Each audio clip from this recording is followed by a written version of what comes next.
नमस्कार। मेरा पूरा देश सुन रहा है। राष्ट्र की आवाज 140 करोड़ लोगों की एक ही आवाज, आपके साथ मैं हूं सरफराज। मैं सरफराज सैफी आपको बताना चाहता हूं 2024 की सियासी जंग पहले चरण के बाद दूसरे चरण के पहले ध्रुवीकरण या कहें ध्रुवी चरण में पहुंच चुकी है। पिछले 2 दिनों से प्रधानमंत्री नरेंद्र मोदी मंगलसूत्र तक कांग्रेस के आने पर छिन जाने का खतरा वोटर के सामने जता रहे हैं और ये पीएम मोदी ये हमले कांग्रेस पार्टी के घोषणा पत्र के हवाले से कर रहे हैं। घोषणा पत्र में लिखी बातों के मायने अपनी रैलियों में प्रधानमंत्री समझा रहे हैं, तो कांग्रेस पीएम मोदी के इस बयान की शिकायत चुनाव आयोग से कर चुके हैं। कांग्रेस से लेकर पूरा विपक्ष पीएम मोदी के बयान पर बौखलाया हुआ है। विपक्ष पीएम मोदी पर लगातार हमला बोल रहा है।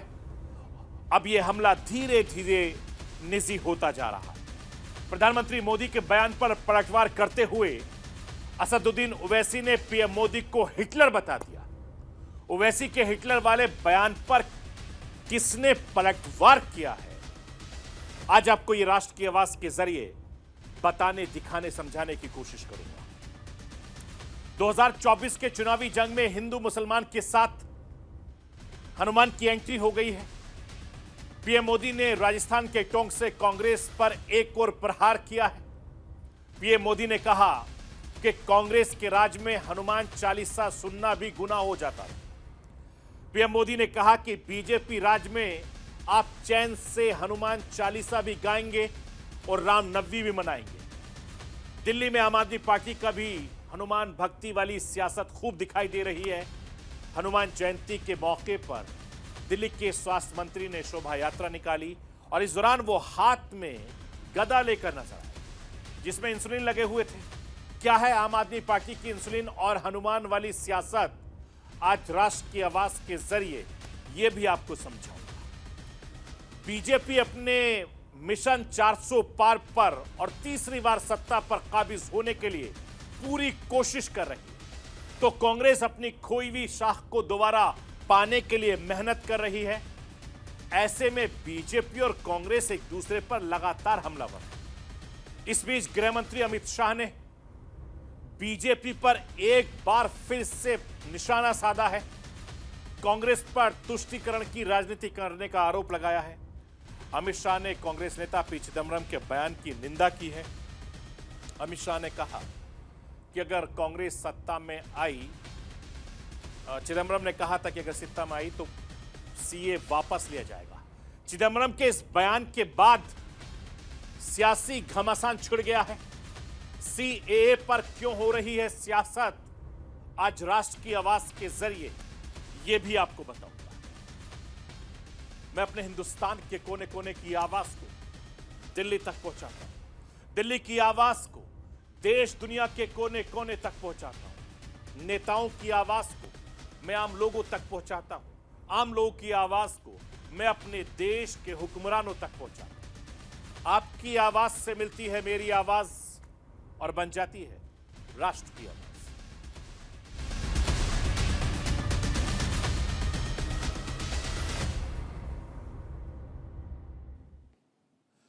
2024 की चुनावी लड़ाई तेज हो गई है। दूसरे चरण की वोटिंग से पहले देश भर में सियासी पारा हाई हो गया।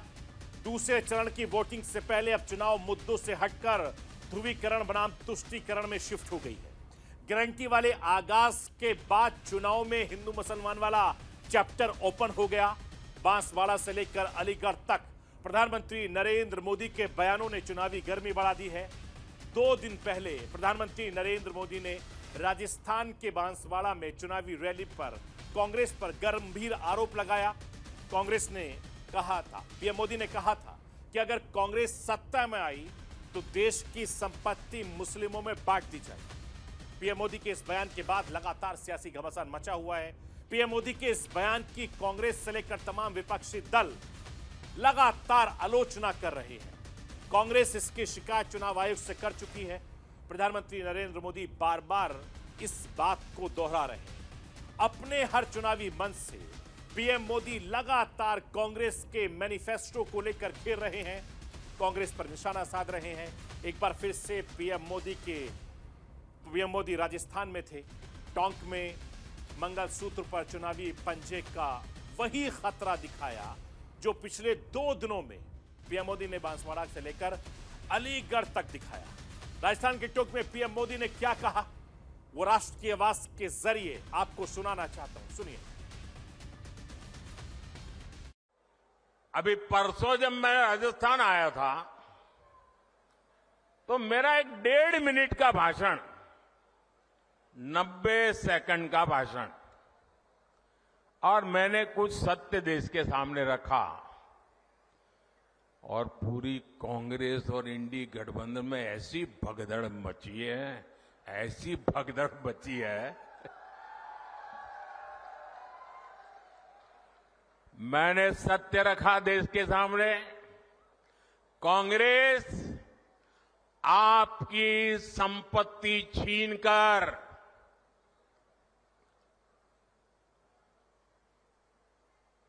उनके खास लोगों को बांटने की गहरी साजिश रचकर बैठी है।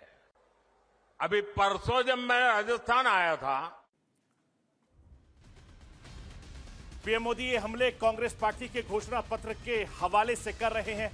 घोषणा पत्र में लिखी बातों के मायने अपनी रैलियों में मोदी बता रहे हैं। राजनीति के जानकार मानते हैं कि प्रधानमंत्री नरेंद्र मोदी के मंगलसूत्र वाले अटैक के पीछे हिंदू मुस्लिम वाले राजनीतिक से हटकर महिला वोटरों को साधने की राजनीति हो रही है। और पिछले कुछ चुनाव के आंकड़े अगर देखें तो पता चलेगा कि महिला वोटरों में बीजेपी अपनी पैठ तेजी से बढ़ा रही है। मैं आपको बताना चाहता हूं और आंकड़ों के जरिए समझाना चाहता हूं कि 2014 में 26 करोड़ महिलाओं ने वोट दिया था, जिसका 29% हिस्सा बीजेपी को गया। 2019 में जब 29 करोड़ महिलाओं ने वोट किया तो उसका 36% हिस्सा बीजेपी को गया था। और देश में होने वाले चुनाव में महिलाओं की भागीदारी की अगर मैं बात करूं तो उसमें महिला वोटरों की तादाद तेजी से लगातार बढ़ रही है। स्क्रीन के जरिए समझिए। साल 2019 में जब चुनाव हुए थे तो पुरुष मतदाताओं में 67.02% पुरुषों ने मतदान किया था। महिला मतदाताओं में से 67.18% महिलाओं ने मतदान किया था। 2019 में जिस महिला वोटर की तादाद 43.13 करोड़ थी, वो 2024 में 47 करोड़ के पार पहुंच गई है और लगातार कोशिश हो रही है। इसीलिए संभव है कि महिला वोटरों को अपने पाले में करने के लिए प्रधानमंत्री नरेंद्र मोदी और बीजेपी कांग्रेस के घोषणा पत्र के बहाने मंगलसूत्र वाली सियासत की शुरुआत कर रही है। इसलिए कांग्रेस से लेकर पूरा विपक्ष पीएम मोदी के बयान पर लगातार बौखलाया हुआ है। विपक्ष पीएम मोदी पर लगातार हमला कर रहा है और यह हमला धीरे धीरे निजी होता जा रहा है।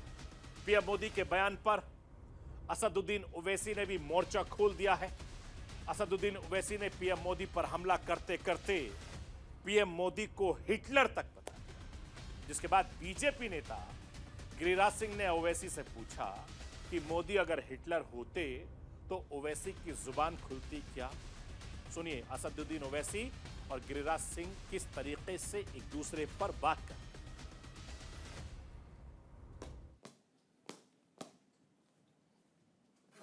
और सारे लोगों को मैं चुनौती के साथ कहता हूं कि इस चुनाव में घोषणा करे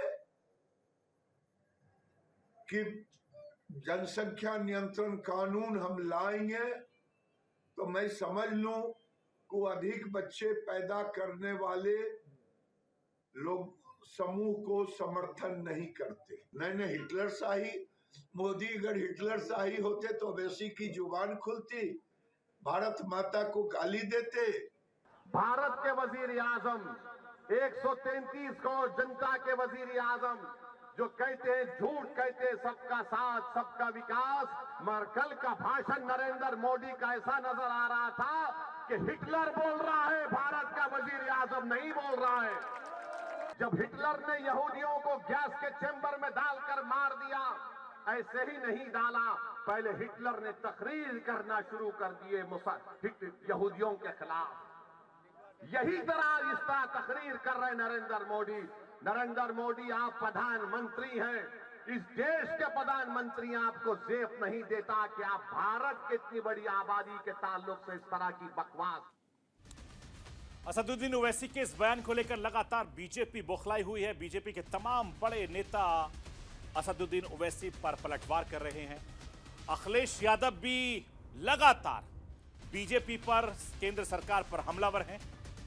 मैं आपको सुनवाना चाहता हूं कि अखिलेश यादव ने किस तरीके से भारतीय जनता पार्टी और प्रधानमंत्री नरेंद्र मोदी के लिए क्या कुछ कहा। सुनिए।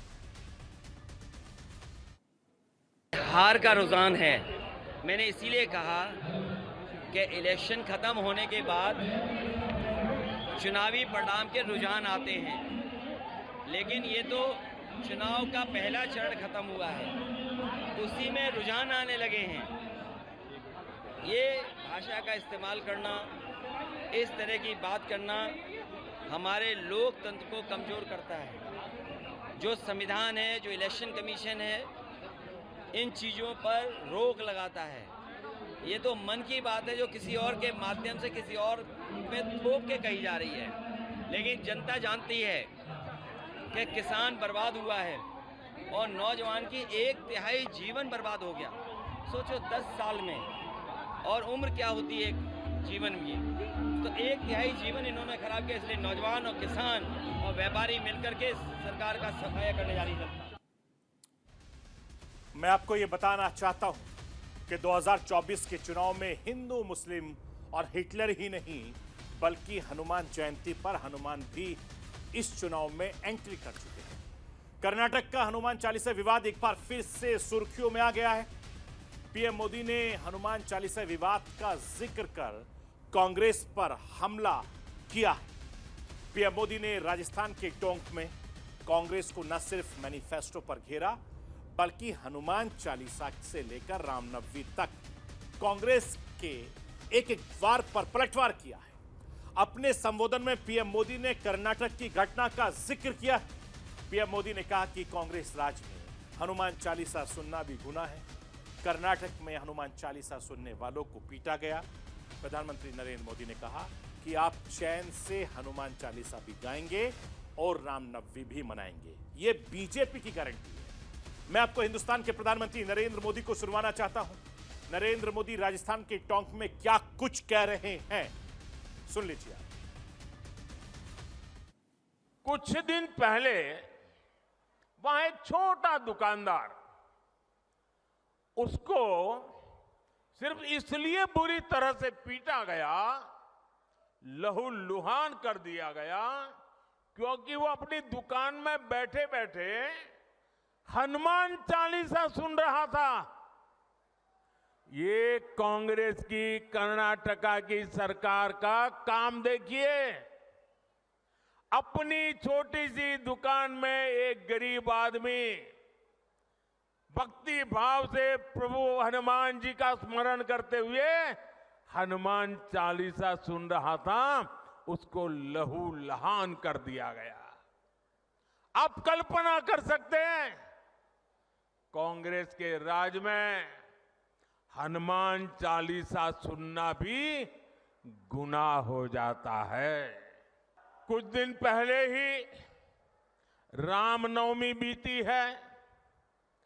कांग्रेस के जाने के बाद पहली बार शांति से शोभा यात्रा निकली है पूरे राजस्थान में, वरना पहले और चुनाव की आपाधापी गर्मी होने के बावजूद भी कांग्रेस ने तो, और हमारे यहां तो सूरज की पहली किरण का स्वागत भी राम राम सा से होता है। राम राम सा। मैं आपको यह भी बताना चाहता हूं कि प्रधानमंत्री नरेंद्र मोदी ने कर्नाटक की जिस घटना का जिक्र किया, अपने भाषण में वो कह रहे थे कि किस तरीके से लगातार रामनवमी के जरिए, तमाम चीजों के जरिए वो एक के बाद एक निशाना साध रहे थे। एक बार फिर से मैं आपको प्रधानमंत्री नरेंद्र मोदी को सुनवाना चाहता हूं।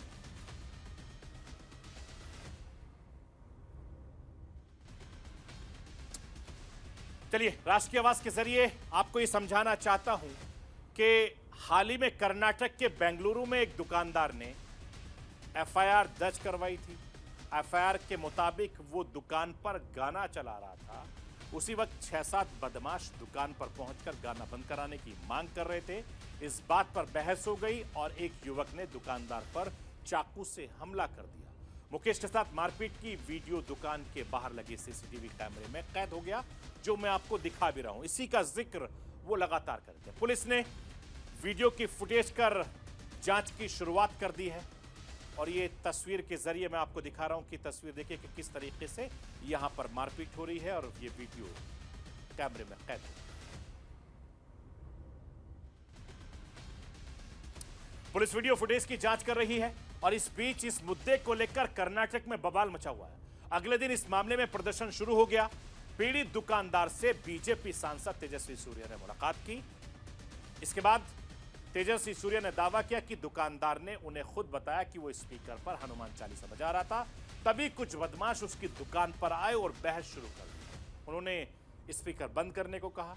जब उसने इनकार कर दिया तो उसे बाहर खींच दिया और उसकी पिटाई शुरू कर दी। ये वीडियो में ये सांसद महोदय यही बता रहे हैं और इस पर लगातार विवाद हो गया। पीएम मोदी ने इस घटना का जिक्र करते हुए 2024 के चुनावी दंगल में कांग्रेस पर धार्मिक हमला वाला प्रहार करार दिया है। हालांकि 2024 के चुनावी दंगल में हनुमान की भी एंट्री सिर्फ मोदी के बयान से ही नहीं सामने आई है, बल्कि हनुमान जयंती के मौके पर आम आदमी पार्टी भी हनुमान भक्ति वाली सियासत खूब कर रही है। हनुमान जयंती के मौके पर दिल्ली के स्वास्थ्य मंत्री ने शोभा यात्रा निकाली है।